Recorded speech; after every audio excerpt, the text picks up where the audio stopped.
chef d'État français me demandait l'argent.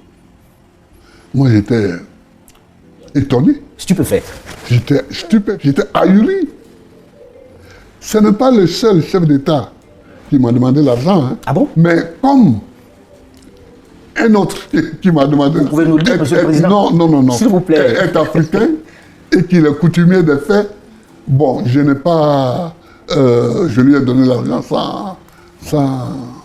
Vous ne direz pas qui c'est? Non, je ne dirai pas qui c'est.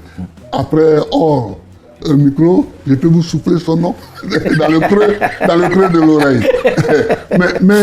mais c'est étonnant quand même. Alors, vous donnez en liquide ou bien J'y transporte des valises comme ce pays? Ah ben oui. Ah oui. Ah ben oui. Il traverse les frontières avec les 2 milliards. Waouh.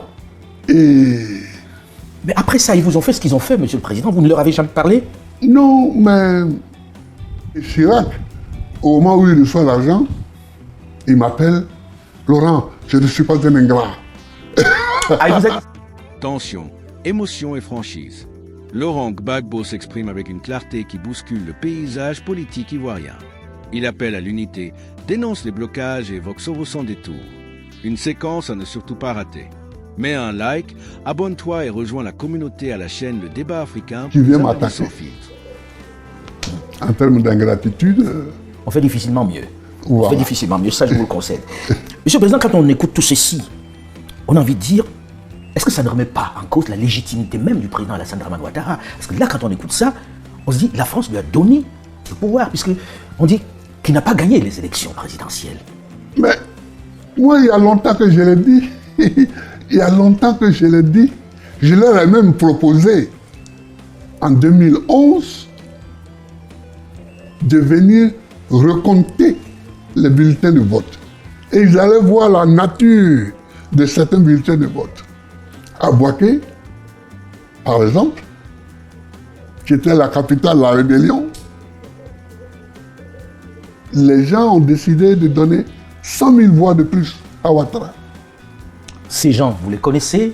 Est-ce que vous avez eu des éléments pas de part? Bien sûr. Et j'ai donné des documents à Roland Dumas et à l'autre avocat, là, célèbre, Vergès? et Vergès, Maître Vergès. ouais, qui était venu me voir quand j'étais enfermé à Korogo. Ils sont partis avec des documents.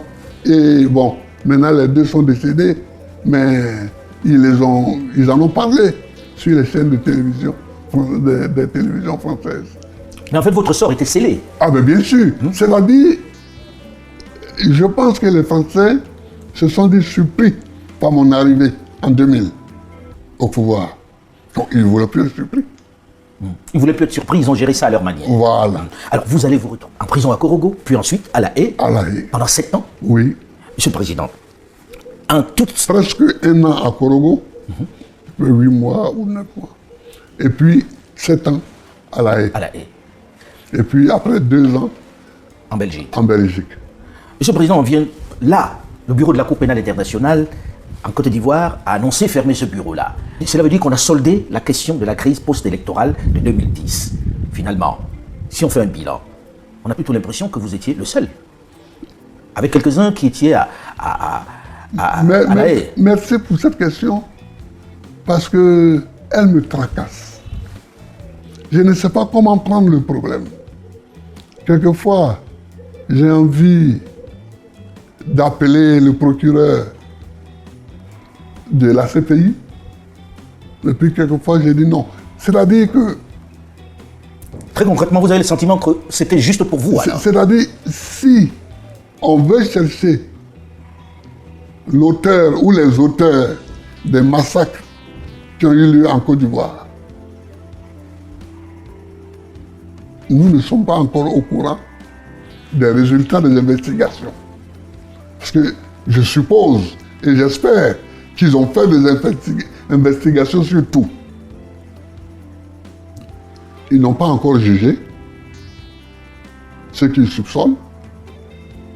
Donc, on ne sait pas les résultats des jugements à la CPI ou bien même devant d'autres tribunaux.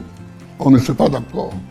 Pour faire court, vous avez le sentiment que Ce bureau était spécialement fait pour Laurent Koudou-Gbagbo. Mais si on n'a pas fait des recherches complémentaires et qu'on n'a pas jugé, donc tout ce cirque qui a duré des années et qui a coûté des milliards n'a été fait que pour moi. C'est un grand honneur, mais c'est une grande injustice. C'est une grande injustice pour la Côte d'Ivoire. Vous pensez cela de la CPI, que la CPI se serait déployée juste pour vous condamner, alors que finalement elle vous a acquitté? Je n'ose pas penser cela. C'est pourquoi j'attends encore qu'on nous dise quels sont les assassins, quels sont les voleurs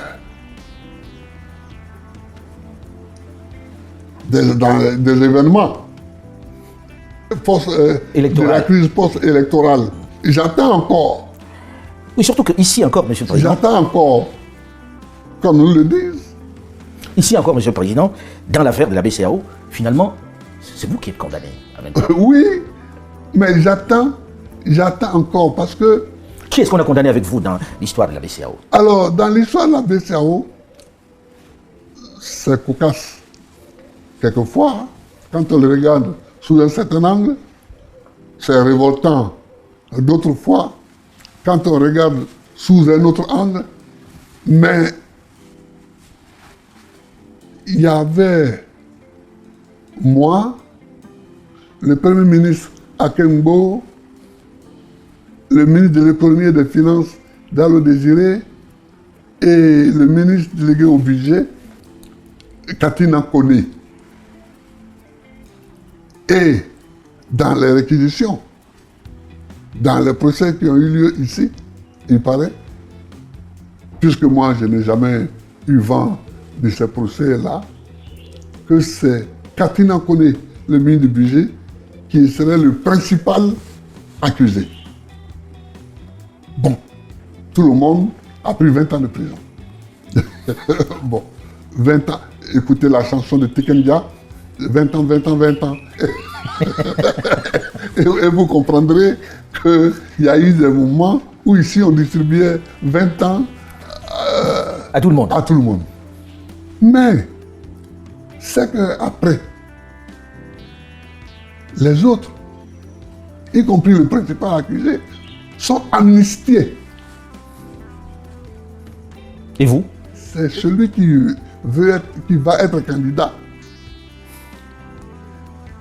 qui n'est pas amnistié. C'est une amnistie sélective. Mais c'est une amnistie sélective. Pourquoi mon chef, c'est-à-dire le chef de file des accusés, des condamnés, lui il est amnistié, et puis moi, qui ne viens qu'en dernière position, je ne le suis pas. Pourquoi? Et puis même pour ce braquage. Moi, au moment des faits, j'étais chef d'État. Le chef d'État n'est pas jugé comme ça. Un chef d'État n'est pas jugé comme ça, il y a une autre juridiction pour ça. Voilà. Alors il y a la relation entre la Côte d'Ivoire et le Burkina Faso, il y a l'AES, il y a la guerre en Ukraine, oui. Il y a le Proche et Moyen-Orient, avec Israël et la Palestine, et aujourd'hui le Liban. Oui. Nous allons en parler dans la seconde partie. Alors, que pensez-vous des propos de Laurent Gbagbo? L'unité de l'opposition est-elle encore possible en Côte d'Ivoire? Partagez votre opinion dans les commentaires et partagez la vidéo pour alimenter le débat politique.